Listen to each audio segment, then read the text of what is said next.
সম্পূর্ণ কোর্সটিতে আমরা মোশন গ্রাফিক্সের সাথে সাথে ভিএফএক্স এর কাজও শিখব। তবে প্রথম সেকশনে আমরা খুবই বেসিক ধরনের একটা কাজ দেখব। এটা হচ্ছে প্রজেক্ট প্যানেল। এখানে ফাইল ইম্পোর্ট করব। কিবোর্ড থেকে কন্ট্রোল আই প্রেস করতে পারি। কিবোর্ড থেকে কন্ট্রোল আই দিলে ইম্পোর্ট ফাইলের উইন্ডোটা চলে আসবে। আমি নিচে চলে আসছি। এখান থেকে এই ফুটেজটাকে ইম্পোর্ট করব। এই জন্য ইম্পোর্ট দিলাম। আমরা তো নতুন কম্পোজিশন তৈরি করে দেখিয়েছি আপনাদের সবসময় এখানে ক্লিক করার মাধ্যমে। তবে আজ আমরা এই ফুটেজ থেকে কম্পোজিশন তৈরি করব। ফুটেজ থেকে কম্পোজিশন তৈরি করলে কি হবে, ফুটেজে যে সেটিংগুলো যেভাবে আছে ঠিক সেই সেটিংটা আমাদের কম্পোজিশনের ভিতরে চলে আসবে। এখন ফুটেজ থেকে কম্পোজিশন তৈরি করতে গেলে ফুটেজকে ড্র্যাগ করে ধরে এনে এখানে কম্পোজিশনের চিহ্নের উপরে যদি ছেড়ে দিই তাহলে ফুটেজ থেকে একটা কম্পোজিশন তৈরি হয়ে গেল এবং কম্পোজিশনের নাম ফুটেজের নাম হয়ে গেল। এবং এই কম্পোজিশনের ভিতরে অটোমেটিক আমাদের ফুটেজটাও চলে আসলো। এটা হচ্ছে আমাদের ফুটেজ। এখান থেকে ফিট টু কম করে দিচ্ছি। আমরা আজকে এই যে নদী দেখতে পাচ্ছি, এই নদীর পানির কালারটা চেঞ্জ করব। বাকি কালারগুলো সেম থাকবে, এরকমই থাকবে। সেজন্য এই ফুটেজটার উপরে আমাদের একটা ইফেক্ট অ্যাপ্লাই করতে হবে।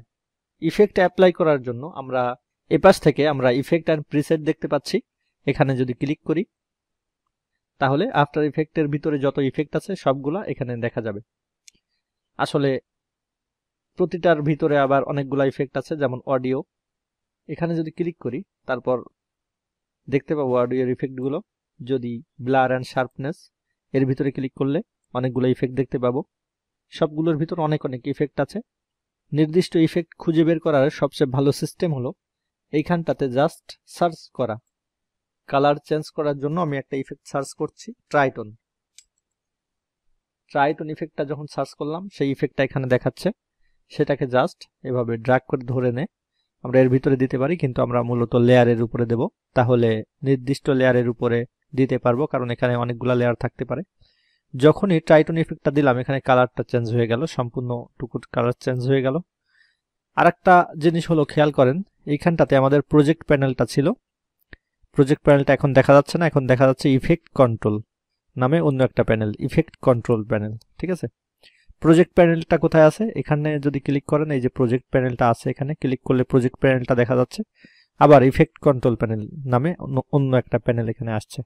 দুইটা প্যানেল একসাথে দেখার জন্য এভাবে একটু সরিয়ে নিয়ে যদি আপনি এখানে ক্লিক করেন প্রজেক্ট প্যানেলটাও দেখতে পাবেন, আবার ইফেক্ট কন্ট্রোল প্যানেলটাও দেখতে পাবেন। এই যে,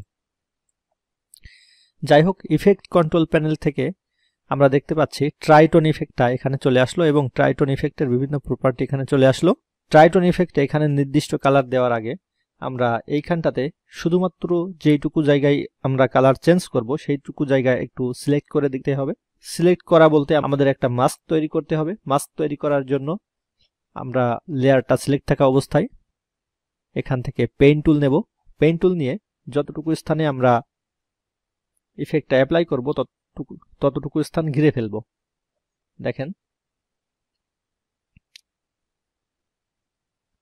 আমরা যদি এভাবে বড় করি হুইল ঘুরিয়ে তাহলে এই পাশটা দেখা যাচ্ছে না।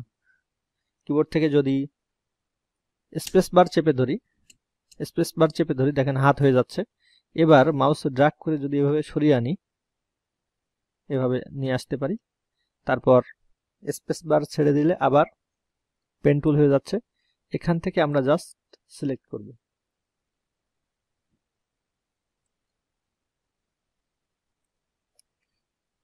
স্পেস বার চেপে এভাবে সরাচ্ছি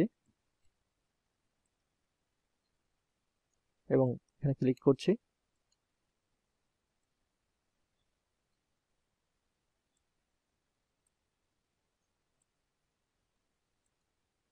এই যে সিলেক্ট করা হয়ে গেল। এখান থেকে ফিট টু কম করে দিই।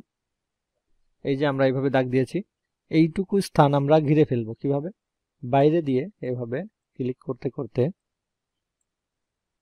ঘিরে ফেললাম। এটা এখন একটা মাস্ক তৈরি হয়ে গেছে এবং উপরের অংশটুকু দেখা যাচ্ছে না। উপরের অংশ দেখার জন্য আমরা একটা ট্রিক্স করতে পারি। প্রজেক্ট প্যানেলে এসে যদি আমাদের এই যে রিভার মেইন ফুটেজটা ওটাকে যদি ধরে এনে এই রিভারের নিচে দিয়ে দিই এটার নিচে দিয়ে দিই, তাহলে নিচ থেকে এটাকে দেখা যাচ্ছে। এই যে দেখেন উপরেরটাকে এই যে সরাই যদি, এই যে দেখেন নিচে সম্পূর্ণ ওইটা নিচ থেকে দেখা যাচ্ছে ওইটাকে। এখন শুধুমাত্র এই স্থানটাতে আমরা কালার অ্যাপ্লাই করতে পারি। তাহলে উপরের লেয়ারটা সিলেক্ট থাকা অবস্থায় আমরা যদি ইফেক্ট কন্ট্রোলে যাই, এখান থেকে মিড টোন কালার যেটা এখানে যদি সিলেক্ট করি, তাহলে কালার সিলেক্ট করার অপশন আসবে। এখান থেকে যে কোনো কালার দিয়ে দিতে পারি। আমি হচ্ছে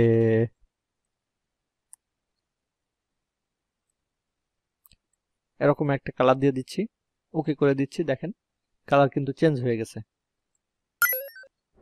যদি এখন ভিডিওটা প্লে করি, দেখেন কালার কিন্তু অ্যাপ্লাই হয়ে গেছে। এখন আমরা রেন্ডারিং করে ফেলতে পারি।